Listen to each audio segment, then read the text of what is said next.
नमो भगवते वासुदेवाय। जय श्री हरि, जय श्री भगवान विष्णु जी, जय श्री भगवान कृष्ण जी।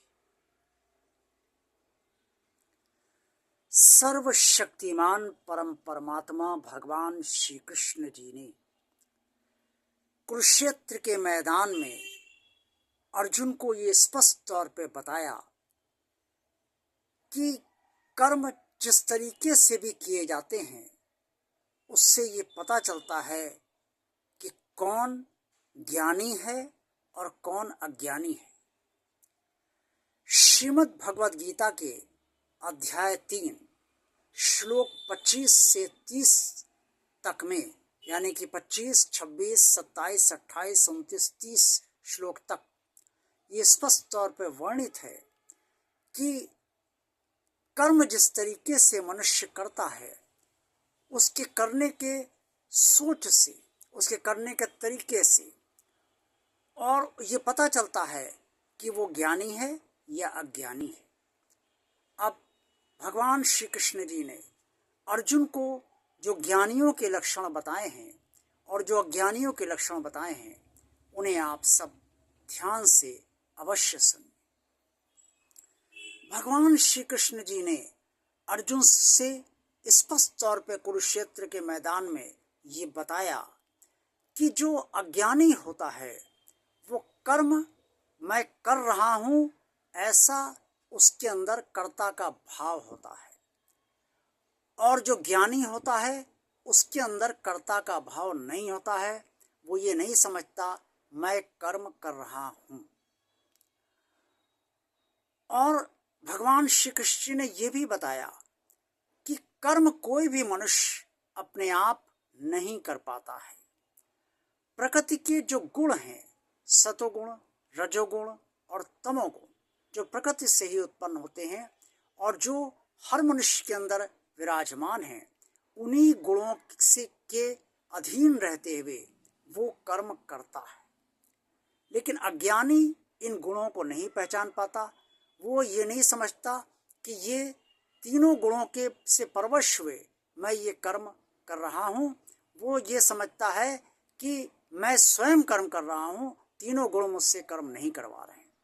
जबकि ज्ञानी ये समझता है कि तीनों गुणों के प्रभाव से ही मैं कर्म कर पा रहा हूँ, ये तीनों गुण मुझसे कर्म करवा रहे हैं, मैं कर्म नहीं कर रहा हूँ। इससे ज्ञानी कभी अपने को कर्ता नहीं मानता है, जबकि अज्ञानी सदा अपने को कर्ता मानता है। अब जब कर्ता ज्ञानी मानता है तो कर्म करने में आसक्त भी हो जाता है और वो उसकी आसक्ति बहुत गहरी हो जाती है। वो समझता है कि मैंने कर्म किए हैं। अब लेकिन ज्ञानी के साथ ऐसा नहीं होता। वो आसक्त इसलिए नहीं होता क्योंकि वो अपने को कर्ता मानता नहीं है। अब तीनों गुणों का प्रभाव क्या है?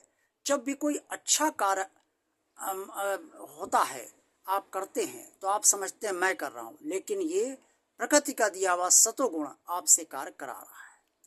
जब कोई कामना को पूर्ण कराने के लिए आपसे कार्य करवाया जाता है तो ये रजोगुण का प्रभाव होता है। लेकिन आप ये नहीं समझते। आप समझते हैं मेरी कामना है, मेरी इच्छा है, मुझे पूर्ण करना है, इससे मैं इसके लिए कर्म करूंगा, और कर्म में आसक्त होकर आप अपनी कामना को पूर्ण करने के लिए कर्म शुरू कर देते हैं और कर्म करते रहते हैं। और जब कोई तमोगुण की स्थिति होती है, कोई बिला वजह आपको गुस्सा दिलाता है, अकारण आपका अपमान करता है, अकारण आपकी निंदा करता है, उस समय तमोगुण उत्पन्न होता है। और उस समय आप जो भी कर्म करते हैं वो कर्म आपसे तमोगुण करवाता है। लेकिन आप समझते हैं मैंने कर्म की है, मैंने उसे मार दिया, मैंने उसे पीट दिया, मैंने उसकी आलोचना कर दी, वगैरह वगैरह, ये सब आप समझते हैं। लेकिन ज्ञानी ये सब नहीं समझता है। ज्ञानी और ज्ञानी में एक अंतर बहुत बड़ा ये है जो भगवान श्री कृष्ण ने अर्जुन को बताया, और ये 25 से 30 श्लोकों के अंतर्गत पूरी तरीके से वर्णित है श्रीमद् भगवद गीता में। ये ज्ञानी परमात्मा से जुड़ा होता है, इसलिए वो अपने सारे कर्म परमात्मा को अर्पण करते हुए करता है। अर्पण कैसे ज्ञानी करता है? वो सोचता है ये कर्म मैं तो कर नहीं रहा हूँ, प्रकृति के गुण मुझसे करवा रहे हैं, ये प्रकृति के गुण परमात्मा ने दिए हैं, तो ये सारे कर्म परमात्मा के लिए ही तो मुझसे करवा रहा है। तो जो परमात्मा मुझसे करवा रहा है वो परमात्मा के लिए ही कर्म हुए, इससे वो परमात्मा को अर्पण अपने सारे कर्म कर देता है और इसीलिए कर्म में वो आसक्त नहीं होता। लेकिन अज्ञानी के साथ ऐसा नहीं होता। अज्ञानी परमात्मा से नहीं जुड़ा रहता। जब वो परमात्मा के बनाए हुए गुणों को नहीं समझ पा रहा है, ये नहीं समझ पा रहा है कि उसके गुण उससे कर्म करवा रहे हैं, तो वो परमात्मा से कैसे जुड़ पाएगा। इससे परमात्मा से नहीं जुड़ा रहता है। और इस जो अंतिम स्थिति भगवान श्री कृष्ण जी ने कर्म के द्वारा बताई है, वो ये बताई है कि सारे कर्मों को जो मुझे अर्पण नहीं करता है वो अज्ञानी होता है, और जो अर्पण करता है वो ज्ञानी होता है। जो सारे कर्मों को मुझे अर्पण कर देता है वो मुझे पहचानता है, जानता है और परमात्मा को समझता है। लेकिन जो मुझे नहीं जानता, नहीं समझता, नहीं पहचानता है, वो मुझे अर्पण नहीं करता है। जो नहीं अर्पण करता है वो अज्ञानी होता है, और जो अर्पण करता है वो ज्ञानी होता है। ज्ञानी का लगाव ज्ञान के जरिए परमात्मा से होता है, और अज्ञानी का लगाव, चूंकि उसके बाद ज्ञान नहीं है, अज्ञान है, कर्म करने में स्वयं को कर्ता मान रहा है, तो जब वो स्वयं को कर्ता मान रहा है, परमात्मा की स्थिति वो कैसे देख पाएगा, वो कैसे समझ पाएगा कि परमात्मा उससे कर्म करवा रहा है। वो कर्म नहीं कर रहा है, परमात्मा उससे कर्म करवा रहा है, इससे वो परमात्मा से जुड़ नहीं पाता है और जुड़ा नहीं है। जब वो जुड़ा नहीं है तो कर्म भी अर्पण नहीं करेगा। ये सारी बातें भगवान श्री कृष्ण जी ने अर्जुन को बताई, और उसके बाद श्लोक 30 में स्पष्ट तौर पे श्रीमद् भगवद गीता में वर्णित है। भगवान श्री कृष्ण ने अर्जुन से कहा कि हे पार्थ, तू मुझे सब अपने कर्मों को अर्पण करते हुए युद्ध कर, और जब सारे कर्म युद्ध के तो मुझे अर्पण करेगा तो वो सीधे मेरे तक ही कर्म आएंगे, और परमात्मा को अर्पण करने से तुझे आसक्ति नहीं होगी कि तूने कर्म किए। परमात्मा को अर्पण करने का सबसे बड़ा लाभ ये है कि मनुष्य ये कभी नहीं समझता मैंने कर्म किए, वो तो ये समझता परमात्मा ने उससे कर्म करवाए हैं, और अब परमात्मा जो फल देगा वही उसे प्राप्त होगा। आज का वीडियो आपको कैसा लगा? अगर अच्छा लगा है तो इसे लाइक कीजिए। भगवान और आप चैनल जिन लोगों ने अभी तक सब्सक्राइब नहीं किया है वो इस चैनल को सब्सक्राइब अवश्य अब करने का कष्ट कर दें, क्यों, और ताकि भगवान का कार्य आगे बढ़ता रहे।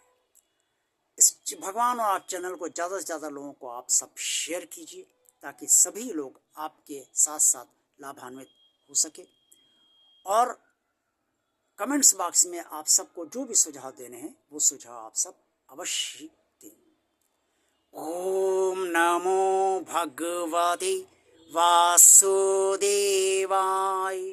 जय श्री हरि, जय श्री भगवान विष्णु जी, जय श्री भगवान कृष्ण जी।